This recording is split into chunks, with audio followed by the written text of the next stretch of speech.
Welcome to the Deep Dive. Okay, let's just jump right in, because today we're looking at something, well, pretty unusual, actually. Manchester United versus Tottenham Hotspur in the Europa League final. Unusual is definitely putting it mildly. I mean, think about it. These are two massive English clubs, usually aiming for, the Champions League places at least. Exactly. And now they're meeting in the Europa League final after, let's be honest, really poor domestic seasons for both. It says a lot. It really does. So, May 22nd, San Mamés in Bilbao. That's the stage. And despite how things have gone in the Premier League, this final feels huge, doesn't it? Oh, absolutely massive. It's more than just getting some silverware in the cabinet. It feels like a real fork in the road for both clubs. A chance to salvage something. Precisely. A lifeline, you could say. A chance to rescue their seasons, maybe change the narrative. And of course, there's the big prize beyond the trophy itself. The money, sure, but mainly that Champions League spot. Which has massive implications for recruitment, finances, everything. Everything. So the big question really is, given how turbulent things have been, who actually has the edge going into this one? Right. Let's maybe start by looking at just how bad things have been back home, domestically. Yeah, grim might be the right word. You look at the table, one game left. Tottenham are 17th, 38 points. And United are just one place and 1 point better off, 16th with 39. I mean, it's genuinely startling to see them so close to the relegation zone. It really is. Only 3 teams below them. It makes you wonder, where has the focus been this season? And it wasn't just the league, was it? The domestic cups weren't much better. No, not at all. Tottenham out in the FA Cup, 4th round to Villa. United went one better 5th round, but lost to Fulham. And the Carabao Cup. Well, Spurs got hammered by Liverpool, didn't they? 4-0. They did, although, interestingly, they actually knocked United out of that competition earlier on. Right, I forgot about that. So just overall underperformance domestically. Pretty much across the board, yeah. But then you flip the coin. And you look at their Europa League campaigns, it's a completely different story, especially for United. Well, yeah. Tottenham, okay, they only lost once in the group stage, finished 4th, but they navigated their way here, so credit for that. Definitely shown some European know-how, perhaps? Maybe. But United's journey is quite remarkable in its own way. They finished 3rd in their group, sure, but the key thing is they haven't lost a single game in the Europa League all season. Undefeated. That's quite something, considering everything else. It's a fascinating contrast, isn't it? That unbeaten European run amid all the domestic chaos. Does it mean they're just better set up for Europe? Yeah. Or maybe just more focused when there's a trophy on the line? It does make you think. Okay, let's shift to the managers then. Ange Postecoglou and Rúben Amorim. The pressure feels different for each of them, wouldn't you say? Definitely. Postecoglou at Spurs, he had that great start. The buzz was there, but Yeah. well, recent results have really shaken things up. Fan confidence seems lower. So this final feels like a big test for him personally. A massive test, almost like a referendum on his first season, maybe his future. A win could really change the mood, validate what he's trying to do. A loss, though, it could amplify the doubts. Whereas for Amorim at United, he only came in mid-season. The immediate job pressure might be less intense, perhaps. He was brought in for a rebuild, wasn't he? That's the narrative, yeah. A longer-term project. However, and this is a big however, United's financial situation complicates things. Ah, right.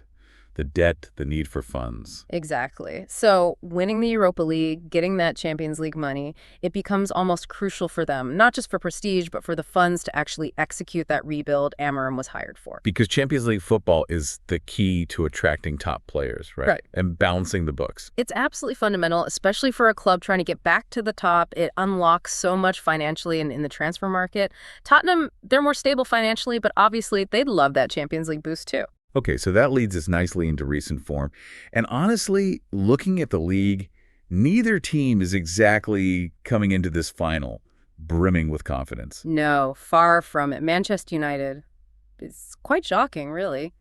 8 Premier League games without a win. 8. Wow. What's the breakdown on that? 2 draws, 6 losses. That kind of run just breeds negativity around a club, doesn't it? It absolutely does. Yeah. And Tottenham.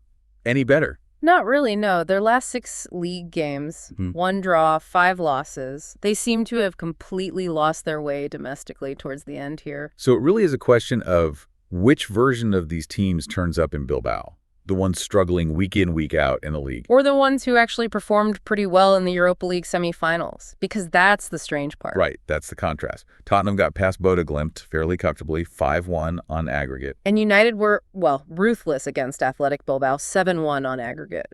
Dominant. So the ability is clearly still there in both squads. It's just the consistency, the application. Something like that, which makes predicting this final even harder. But there is one factor that seems to point quite strongly in one direction, and that's the head-to-head record. Ah, yes. Yeah. And recently it's been all Tottenham, hasn't it?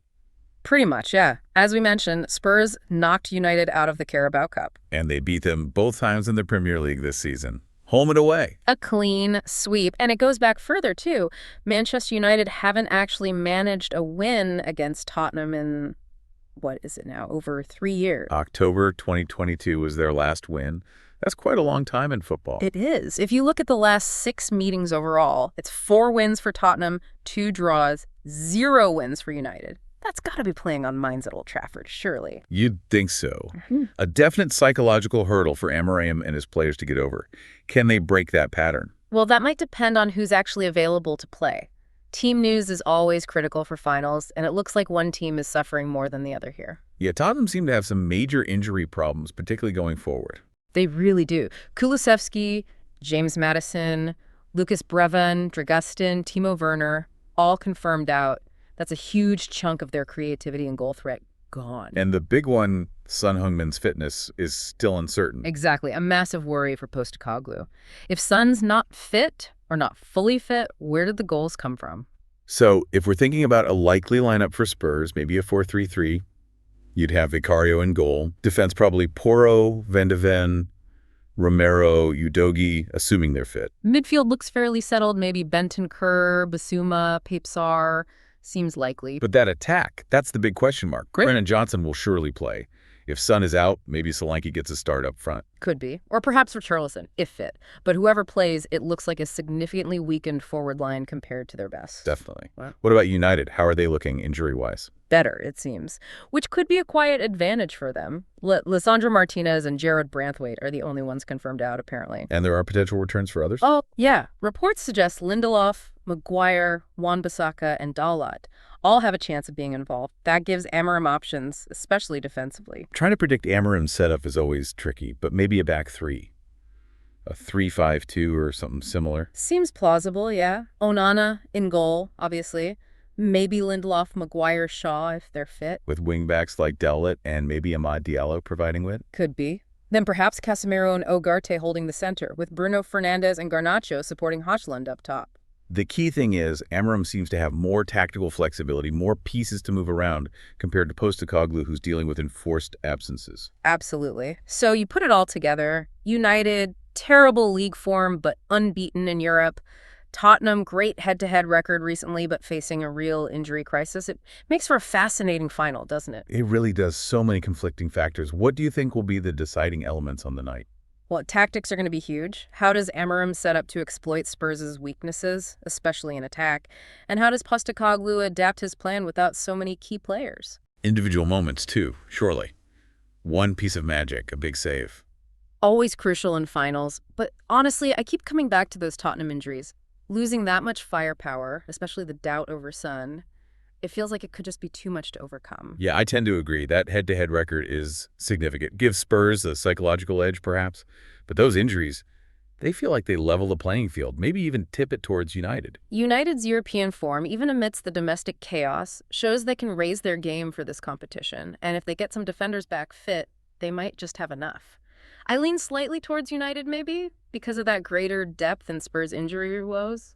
My feeling, too. Despite Spurs basically owning this fixture recently, United's sheer desperation, that unbeaten European run, and Tottenham's injury list, it just nudges it slightly in United's favor for me. But, you know, it's football. Anything can happen. Oh, absolutely. You wouldn't bet your house on it. If you had to make a speculative forecast, maybe a tight game, possibly low scoring, United perhaps sneaking it by 1 goal. Sounds plausible.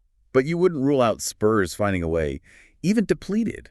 Resilience has been there at times. A moment from Johnson or Solanke, perhaps? True. So let's sum up this deep dive then. We've got Manchester United and Tottenham both arriving at this Europa League final off the back of really disappointing domestic seasons. This game is huge for both clubs' immediate futures. You've got the stark contrast. United's unbeaten European run versus their awful league form. Tottenham's dominance in recent meetings versus their crippling injury list right now. It sets up a really intriguing final. And the prize couldn't be bigger, really. Not just the trophy, but that golden ticket Champions League qualification next season. The impact of winning or losing is just massive for both clubs, financially, for recruitment, for the managers. Which leaves us with one final thought, maybe. Given everything we've discussed, the poor seasons, the pressure, the context, what would winning this final actually mean for whoever lifts the trophy?